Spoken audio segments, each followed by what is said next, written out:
Hey guys, how's it going? This is your Master of Fear, the Shadow, welcoming you to part 2 of the Darkness series, Murder in the Eye of the Storm. A big shout out to Phoenix, my uncle who provided the main guest voice in this one, and also to my dad, who provided the voice of the dad on the answering machine.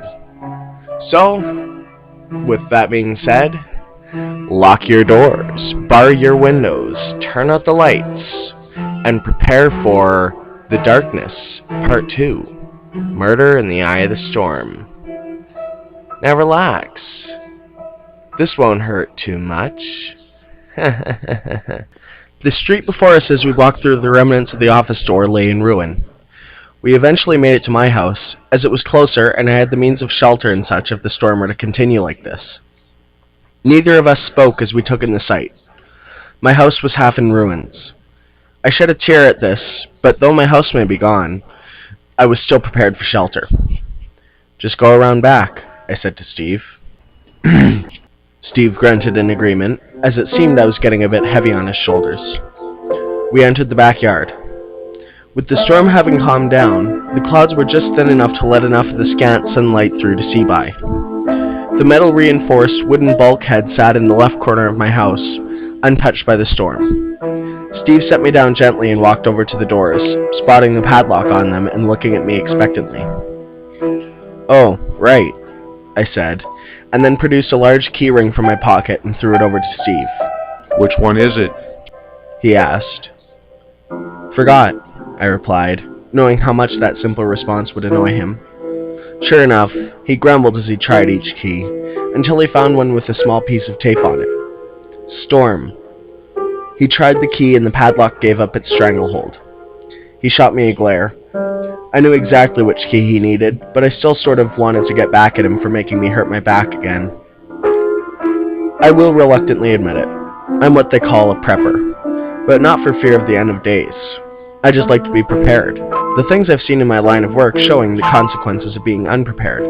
"Wow, this is some spread you got here," said Steve, absorbing just how packed with supplies and such my storm shelter was. I didn't reply, for I knew that responding would cause another argument, something that neither of us needed right now.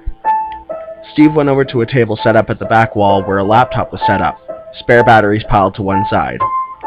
He powered it up and located the Doppler program, thinking clearer than me. This version of the program was even more basic and outdated than the program back on my PC at the office, but it still worked correctly.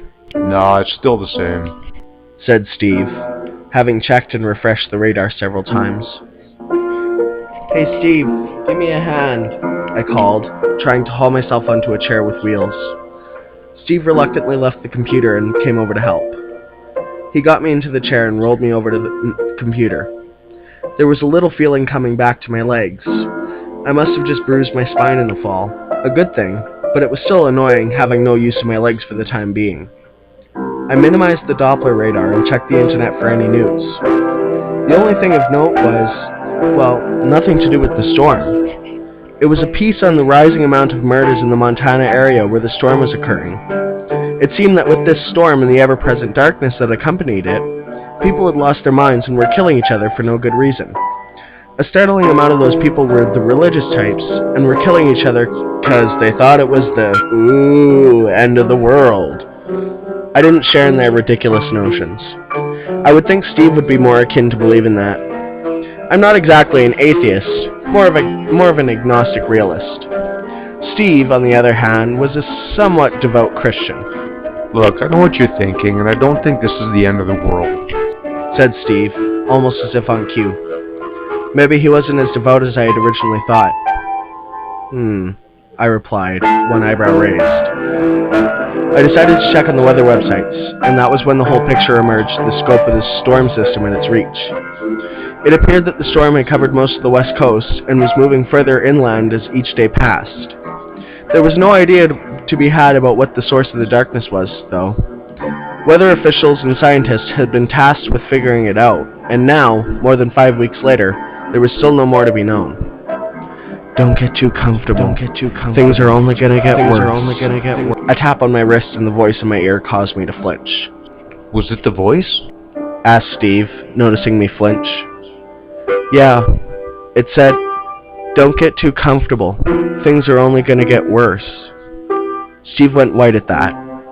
A small sound began, coming from the bulkhead door. The rain had begun again. At that point, shouting and gunshots accompanied it.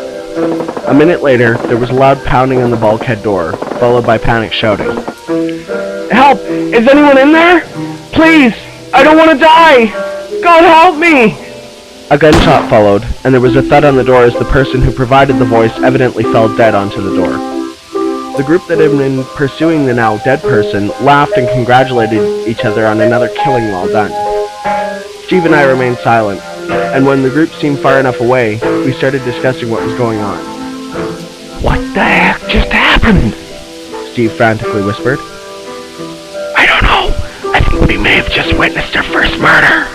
I whispered back. I think we need to get out of here. I don't know. I think it would be much safer in here. We went back and forth discussing the pros and cons of staying or leaving. I looked at my watch. 8 p.m. I think that we should sleep on it. I do agree that staying here in the long run isn't the best idea, but now that it's so late, it's no use in trying to go anywhere, I said, and Steve nodded in agreement with the logic of my plan. I awoke to Steve shaking me frantically. I groggily looked at my watch, which said 3 a.m. What's going on? I asked.